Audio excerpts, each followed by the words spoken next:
we have one, the assistant city manager for the city of Glendale, real suit and tie guy, very normal kind of guy, and he was a amateur photographer. And so after the city bought the property, he fell in love with the place, and he spent a lot of his off hours here taking pictures, as you guys are. I mean, it's gorgeous for photographs. He was here one day by himself, and he was taking shots of this area. He had his camera right here, and he's taking shots, and he kept feeling like somebody was watching him. The same kind of feeling that I had in there, like somebody was behind me. He could feel somebody watching him, and there's nobody at the fence line. There's nobody on the property. And he's taking his pictures, and suddenly he glances up there, he sees the curtains part, and someone look out at him. So he swung his camera up, snapped a picture of him, and then went to the door, which was locked, as it is now. He unlocked it, he went upstairs, there's nobody up there, and the curtain was not parted. So what came out on the film? Well, it's hard to say. The curtain is parted, but what's behind it?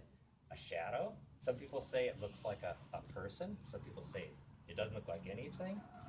We also had a case where we took a picture from the street. Yeah, we had a day we weren't allowed on the grounds, but the community was coming by because it was 9/12/14. It was the same zip code, so you could see historic places in the community.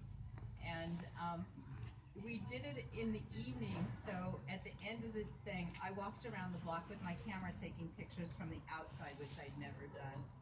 And when I got home, I saw that in one of the back windows in the Pines building, there was something. We can pass it around. Yeah. Some people say it looks like a body. I don't know. I didn't see it when I took it. Oh, wow. Yeah. So that's Marilyn Monroe's mom's room. In a black dress. It's in the room that Gladys That's the room that we were just in. And, when you look at the room and you compare it with the photo, there's nothing there. And I've never been able to recreate it or anything like that. Odd, weird little stuff like that. Now, the most interesting phenomena that we seem to get here is that things appear. And I've related a couple of things in some of the earlier buildings that have appeared over the years. There's a set of rosary beads hanging over the bedpost of one of the rooms in here. That one, it was not there. We know where everything is. We've been cleaning here for years. Somebody on a tour said, "Hey, look at these rosary beads here." They were never there before. They're still there now. They just appeared. There's a Valentine in this room that just appeared. With a little picture on it? With a little picture on it. Yes, right. We didn't put it there. It just appeared. It wasn't there before. All of the things that have appeared are things that meant something to somebody. And, it's kind of like they're reaching out to us and saying, this was my life. This was important to me.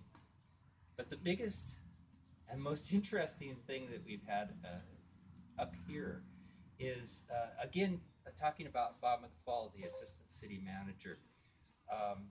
He became a great enthusiast for Rockhaven, and it was him who gave all the tours initially when the city first bought the property. He used to finish his tours at the garage here and show them all the wonderful statuary and pots and stuff. We'll take a look at the very end. Well, there had been a piano on the property. When we got the property, there was a lot of old photographs, and in the old photographs, we see this piano. And it must have been something that the ladies really enjoyed. Somebody would get and play the piano, and they'd sing old songs. It was probably a really nice thing to have. But it wasn't here anymore. When the city bought the property, they did a full assessment, and there was no piano. It had been sold. Who knows where it went. Bob McFall was giving his tours. He would open the garage, show everybody the stuff, close it, lock it again. On one of the tours, he came back 2 days later. He opened up the garage for everybody, and there was the piano in the center of the garage. It had only been 2 days since he'd been there. Nobody else had been on the property. It had been locked. The caretaker said, "Nobody's been here." The piano just appeared. It's still there. We'll take a look at it. It doesn't look very ghostly, and yet it wasn't there before. That's the weirdest thing. How does that happen?